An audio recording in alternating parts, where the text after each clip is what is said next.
My name is Nickel, Nickel, and these are 10 weird facts about the Halo franchise, but mostly things surrounding the Halo franchise. If you haven't checked out the other Weird Facts videos on this channel, make sure to take a peek at Weird Facts Grand Theft Auto and Yokai Watch. If you end up enjoying this video, don't forget to leave a thumbs up to let me know that you want to see more Weird Facts videos in the future. Also, at the end of this video, I have something shiny to show you guys, so make sure to stick around for that. And begin.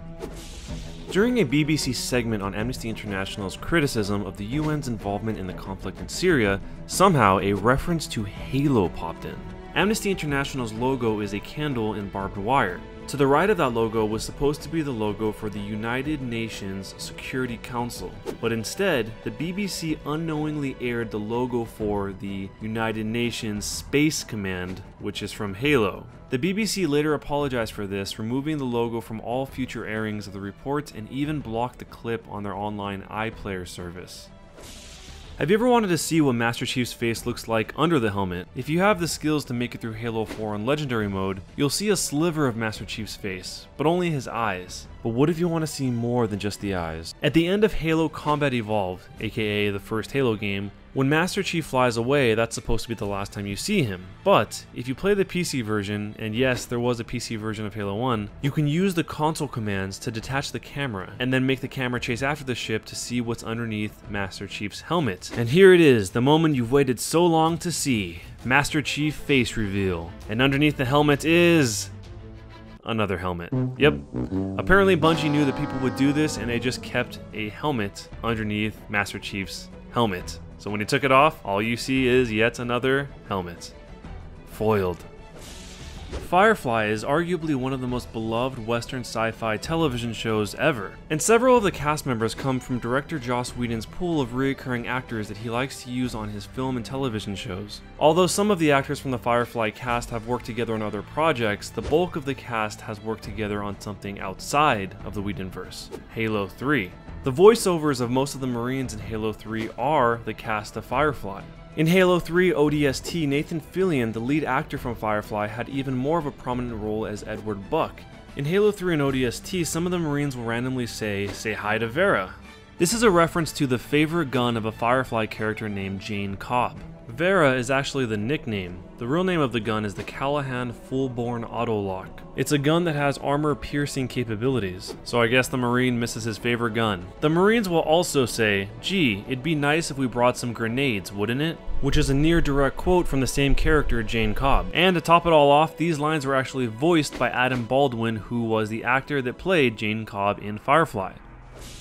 In 2006, U.S. Vice President Dick Cheney shot a 78-year-old Texas attorney named Harry Whittington while on a quail hunt. Whittington had a non-fatal silent heart attack and atrial fibrillation because one of the lead-shot pellets was lodged near his heart. Whittington then went on live television to apologize for getting in the way of the bullet. Because of this, there were jokes made in the media for the rest of the year about Cheney shooting people carelessly. Bungie jumped in on the Cheney jokes as well by including an achievement in Halo 3's pre-release beta called Cheney Mania. You could get the Cheney Mania achievement by killing 10 opponents in a row with a shotgun and not being killed yourself. Of course, leaving this in probably would have led to uproar, so they renamed this achievement simply Open Season, which means the period of time when restrictions on the hunting of certain types of wildlife are lifted.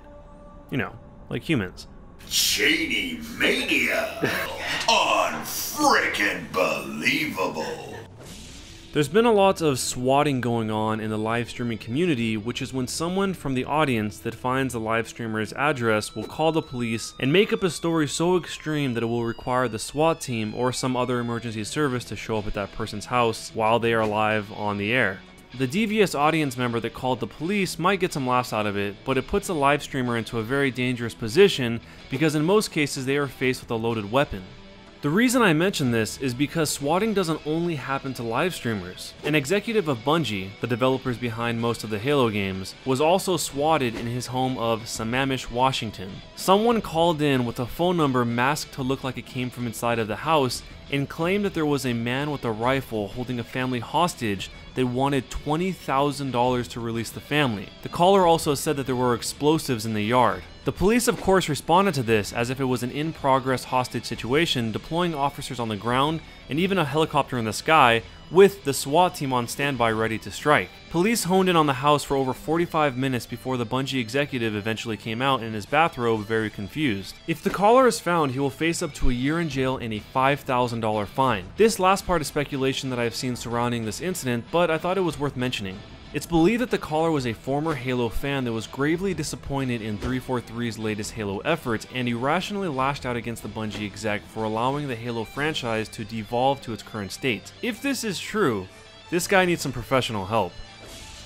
In 2014, Microsoft was reportedly in deep negotiations with Showtime, the premium cable channel, for an upcoming live-action Halo TV show. The show was originally announced in 2013 as a part of the Xbox One reveal. The live-action show will be created in partnership with 343 and Steven Spielberg. When introduced at the Xbox Live event, Spielberg said that he had been playing games for decades and started playing Pong in 1974. He then went on to say that the Halo universe is the perfect opportunity for being at the intersection where technology and myth-making meet to produce something really groundbreaking. At the event, the show was simply titled Halo, the television series.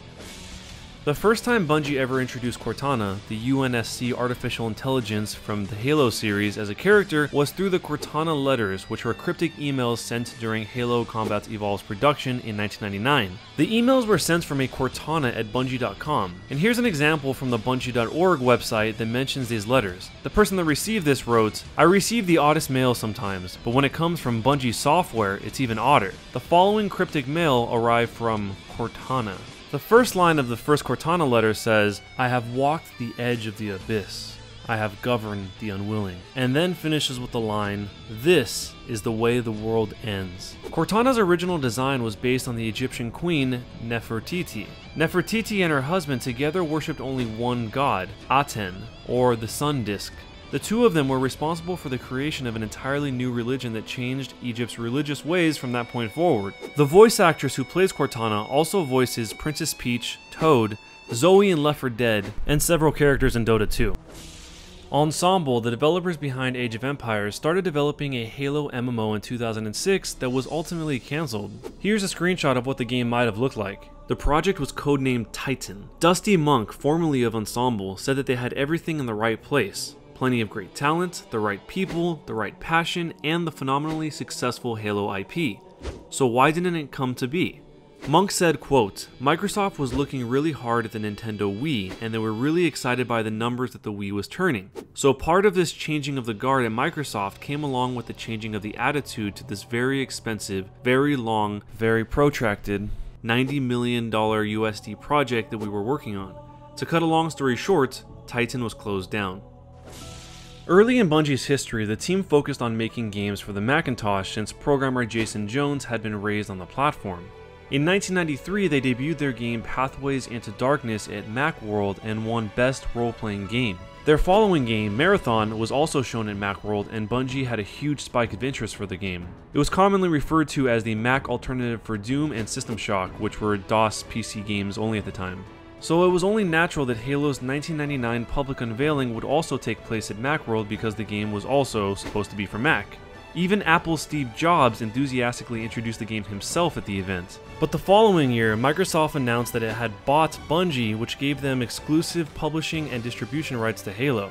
Former Microsoft Vice President of Game Publishing, Ed Fries, said that Steve Jobs called Microsoft right away after the announcement and that he was angry that Microsoft had just bought the premier Mac developer and made them an Xbox developer. Microsoft's CEO at the time called Fries to ask him to call Jobs back and calm him down about the whole situation. At the time of Halo's announcement, Bungie hadn't even been exclusive to Apple for quite some time since it had been making PC ports of their games already, and when asked why they'd taken the Microsoft buyout, Jones said that, quote, "We had been talking to people for years and years, even before we published Marathon." Despite all of the lead up, Jobs was still upset by the seemingly abrupt buyout that stripped Halo away from Apple.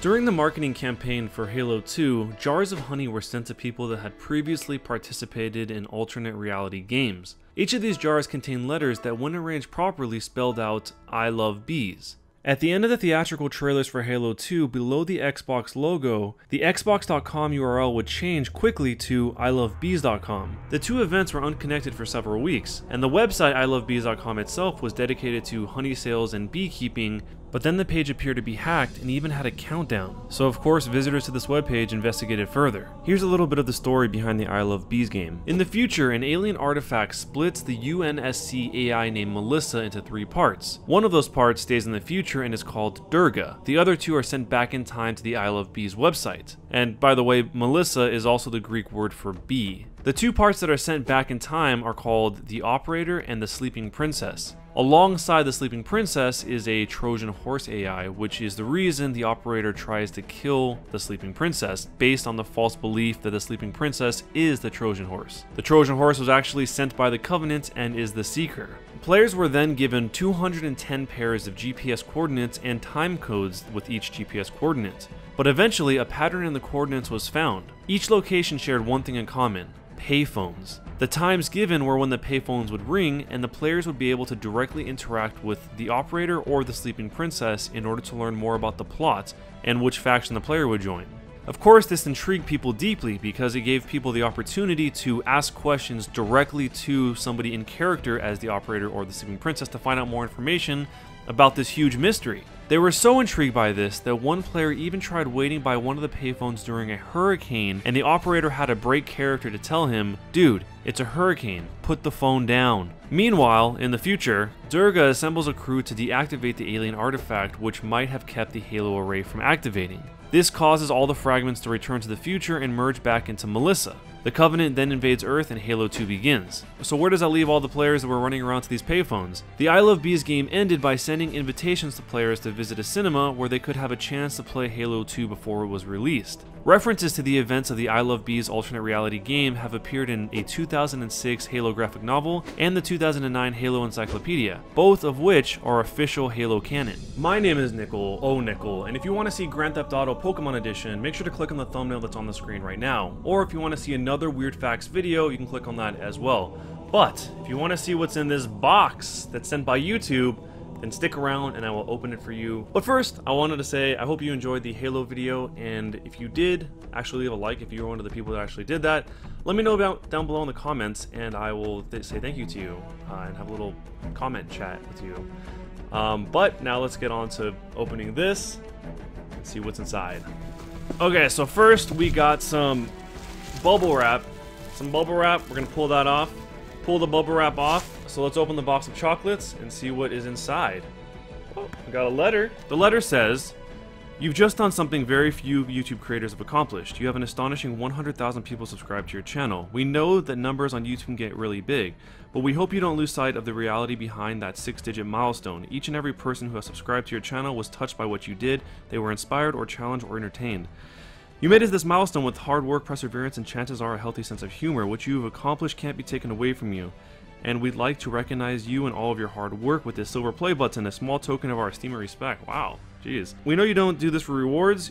You do it because you have a drive to create and share, and because you found an audience who cares." Aw. You guys care? "Believe us when we say we can't wait to see what you do next. 1 million subscribers may seem like a long way off right now, but you're closer than you think, and we're rooting for you. Congratulations, Susan, CEO of YouTube."